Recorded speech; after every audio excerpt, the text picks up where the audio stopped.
So hello guys, welcome back to my channel. तो मैं इस वीडियो में आपके लिए फिर से ले गया हूँ एक weekly news update automobile market को लेके। तो पहली खबर जो है वो BYD की तरफ से आ रही है। तो BYD बन गया है वर्ल्ड का सबसे बड़ा EV सेलर। BYD ने 2.5 मिलियन गाड़ी सेल करी है 2025 में, जिसमें उसने टेस्ला को भी इस बार पछाड़ दिया है। पहले टेस्ला नंबर 1 पे था, तो टेस्ला ने सेल करी है 1.65 मिलियन गाड़ियाँ 2025 में। अगली न्यूज़ जो है वो भी BYD की तरफ से है। BYD की जो सी लायन 7 गाड़ी थी जो इंडिया में आती थी, वो कम्प्लीटली बिल्ट यूनिट के तौर पे इंडिया में इंपोर्ट करके बेची जा रही थी। उसके बेस वेरिएंट का 50,000 से प्राइस बढ़ा दिया गया है।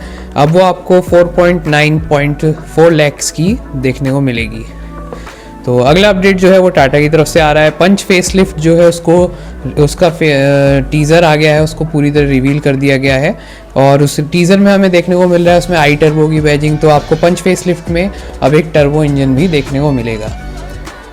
तो आगे बढ़ते हैं, अगली न्यूज़ है Hyundai की तरफ से। Hyundai ने 2 टैक्सी वर्जन्स लॉन्च करे हैं अपनी i10 और Aura गाड़ी का।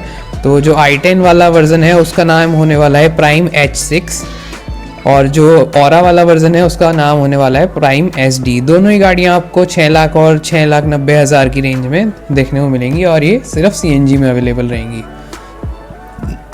नेक्स्ट अपडेट की तरफ चलते हैं। तो अगला अपडेट है रेनॉल्ट की तरफ से। रेनॉल्ट की डस्टर जो है 26 जनवरी को लॉन्च कर दी जाएगी और उसके अभी तक प्रॉपर उसकी इमेज नहीं आई है कोई भी। तो ये जो इंटरनेशनल वर्जन है डस्टर का उससे अलग होने वाली है इंडियन वर्जन जो है। अगला न्यूज़ अपडेट है किया की तरफ से। किया की सेल्टॉस के प्राइस रिवील कर दिए गए हैं। अब किया सेल्टॉस का जो बेस वेरिएंट है वो 10.99 लैक्स में आपको स्टार्ट होता हुआ दिखेगा। तो आगे बढ़ते हैं, अगली न्यूज़ फिर से Hyundai की तरफ से है। Hyundai Venue का एक नया वेरिएंट लॉन्च कर दिया गया है जिसका नाम है HX5 प्लस, जो कि आपको 10 लाख रुपए शोरूम प्राइस में दिखेगा और जो कि HX5 से 85,000 रुपये महंगा और HX6 से 35,000 रुपये सस्ता देखने को मिलेगा। आपको उसमें HX5 से जो एक्स्ट्रा फीचर्स देखने को मिलेंगे वो है quad beam headlight setup, roof rails और रियर वाइपर। तो आगे बढ़ते हैं, तो अगली न्यूज़ जो है वो टोयोटा की तरफ से आ रही है। टोयोटा ने इनोवा क्रिस्टा को डिसकंटिन्यू करने का फैसला लिया है। ये 2027 में डिसकंटिन्यू कर दी जाएगी डीजल पे एमिशन नॉर्म्स की सख्ताई की वजह से।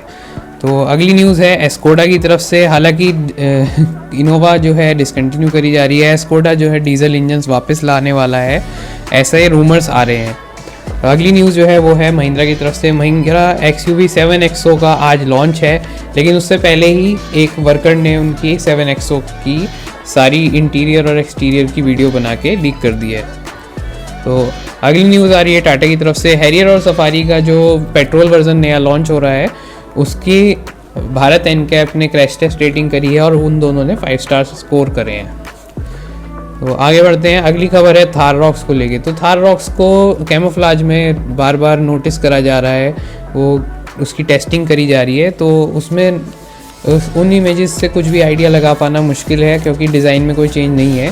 तो हो सकता है कोई एक नया इंजन ऑप्शन की टेस्टिंग करी जा रही हो। तो आगे बढ़ते हैं, तो अगली न्यूज़ जो है वो है फास्टैग को लेके। अभी फास्टैग पर जो नो योर व्हीकल वाला मैंडेट करा गया था गवर्नमेंट की तरफ से, तो अब इसको 1 फरवरी से पहले मैंडेटरी कर दिया जा रहा था, लेकिन अब पैसेंजर व्हीकल्स पे नो योर कस्टमर मैंडेटरी नहीं है, नो योर व्हीकल मैंडेटरी नहीं है। तो अगर आप नो योर व्हीकल के लिए परेशान हो रहे थे कि हमें कराना ही पड़ेगा फास्टैग बनवाने के लिए, तो अभी इसको एक्सटेंड कर दिया गया है। तो आगे बढ़ते हैं, अगली न्यूज़ जो आ रही है फिर से MG की तरफ से। तो MG ने बायबैक जो स्कीम लॉन्च करी थी अपनी EV गाड़ियों को लेके, ताकि कस्टमर्स में जो है EV गाड़ियों की अडॉप्शन बढ़ सके, तो उसको जो है MG ने एक्सटेंड कर दिया है। अब उसको MG 5 साल पुरानी गाड़ियों तक भी खरीदेगा, वो भी 40 से 60% की बाईबैक वैल्यू पर। तो अब कुछ 2 व्हीलर्स की न्यूज़ के लिए बात कर लेते हैं।